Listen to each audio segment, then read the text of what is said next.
जी हाँ दोस्तों, अगर कनाडा में आपने अपनी पीआर फाइल करनी है 2025 में, तो कौन सी ऐसी जॉब्स हैं जिनमें आपको विद इन कनाडा भी पीआर मिल सकती है अगर आप ऑलरेडी कनाडा में हैं, या फिर आप अपनी होम कंट्री में अगर बैठे हैं, वहां पे बैठे बैठे भी कनाडा की डायरेक्ट पीआर अप्लाई कर सकते हैं। ऐसी कौन सी जॉब्स हैं जो इस वक्त 2025 के रूरल कम्युनिटी इमिग्रेशन प्रोग्राम और फ्रैंकोफोन कम्युनिटी इमिग्रेशन प्रोग्राम दोनों में वैलिड है? तो अगर आप ये जानना चाहते हैं तो हमारे साथ देखिए आज की ये वीडियो। check Johnny Buns.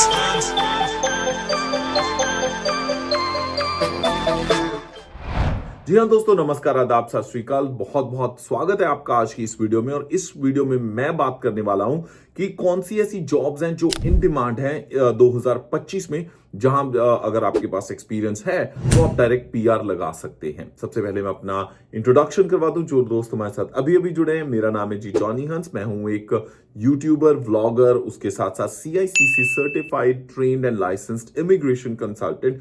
अगर कनाडा या दूसरी कंट्रीज में आप सेटल होना चाहते हैं अपनी फैमिली के साथ, तो हमारी टीम आपको उसमें हेल्प कर सकती है। तो चलिए बात करते हैं सबसे पहले कि कौन सी ऐसी जॉब्स हैं जो पीआर के लिए एलिजिबल हैं। अब देखिए, एक्सप्रेस एंट्री में बहुत मारामारी है, आपको भी पता है CRS स्कोर की। पर कुछ लोग ऐसे होते हैं जिनके पास जेन्युइन एक्सपीरियंस है, भाई वो कनाडा मूव भी होना चाहते हैं, बट उनके पॉइंट्स उतने हाई नहीं बनते, या फिर उनके पास उतने क्रेडेंशियल्स नहीं होते कि एक्सप्रेस एंट्री में उनकी फाइल लग सके। तो उनके लिए इस वक्त टिमिन्स में 2 प्रोग्राम हैं ओपन हो रहे। एक हो रहा है जी रूरल कम्युनिटी इमिग्रेशन प्रोग्राम, और दूसरा है फ्रैंकोफोन कम्युनिटी इमिग्रेशन प्रोग्राम।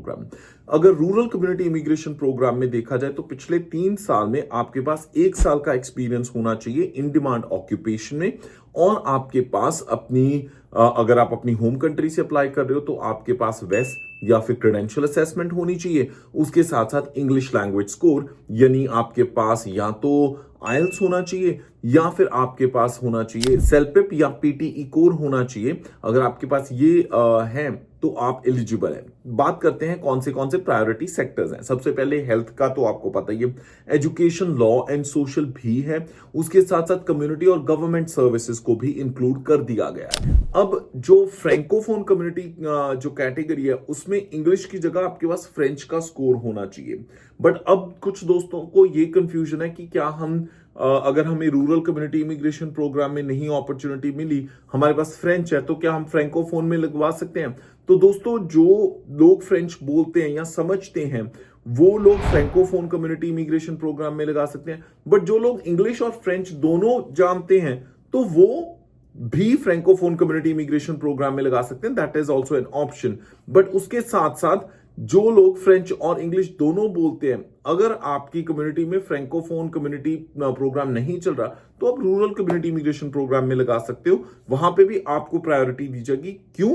क्योंकि आप फ्रेंच बोलते हो। अब बहुत सारे लोगों की ये परेशानी है कि उनको फ्रेंच आती नहीं है, या वो कहते हैं कि हम रेगुलरली फ्रेंच स्कूल नहीं ले सकते। तो दोस्तों, उस केस में आप घर पे बैठे बैठे ही अपने घर के कंफर्ट से फ्रेंच सीख सकते हैं। बस ईमेल कर दीजिए apply@lingoschool.com।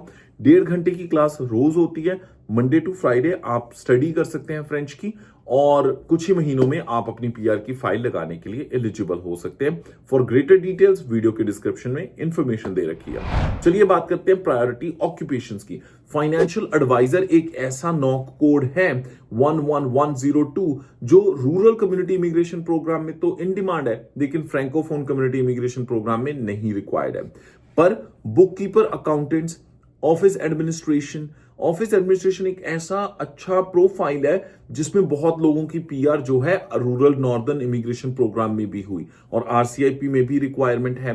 उसके साथ साथ हेल्थ के सेक्टर में बात करते हैं, license practical nurses, animal health technologies या वेटनरी टेक्नीशियंस जो होते हैं, इसी तरह मेडिकल लैब टेक्नोलॉजिस्ट जो होते हैं, उनके उस केस में भी आप की जो जॉब है वो इन डिमांड है। अब बात करते हैं दूसरे जो ऑक्यूपेशंस हैं, जैसे nursing aids, patient service associates जो होते हैं, उनकी रिक्वायरमेंट।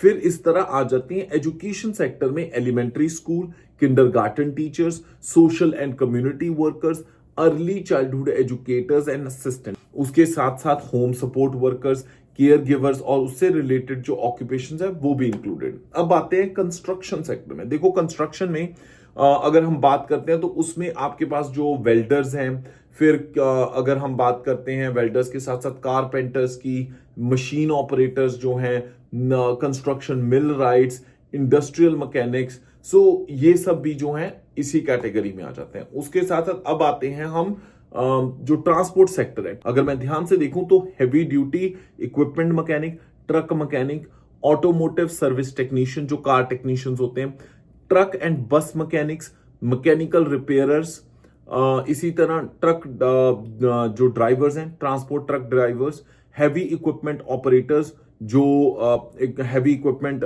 जो क्रेन्स वगैरह होती हैं, क्रेन ऑपरेटर्स उसको कहते हैं। या अगर आपके पास इन सेक्टर में से किसी का भी एक्सपीरियंस है और आप कनाडा की डायरेक्ट पीआर लगाना चाहते हैं तो ये इस प्रोग्राम्स में अच्छी अपॉर्चुनिटी है। अगर आपको कंप्लीट इन डेप्थ जानकारी चाहिए तो हमारी प्रीवियस वीडियोस को देख सकते हैं। आने वाले टाइम में भी हम वीडियोस और कंटेंट इससे रिलेटेड लेके आएंगे। पर अगर आपको कोई भी सवाल है इस पूरी कैटेगरी में पीआर लगाने के लिए तो बेझिझक आप हमें ईमेल कर सकते हैं apply@checkcheckservices.com। जी हाँ, apply@checkcheckservices.com पे आप हमें ईमेल कर सकते हैं। उसके साथ साथ अगर कोई सजेशन है तो कमेंट सेक्शन में हमारे साथ शेयर जरूर कर दीजिए।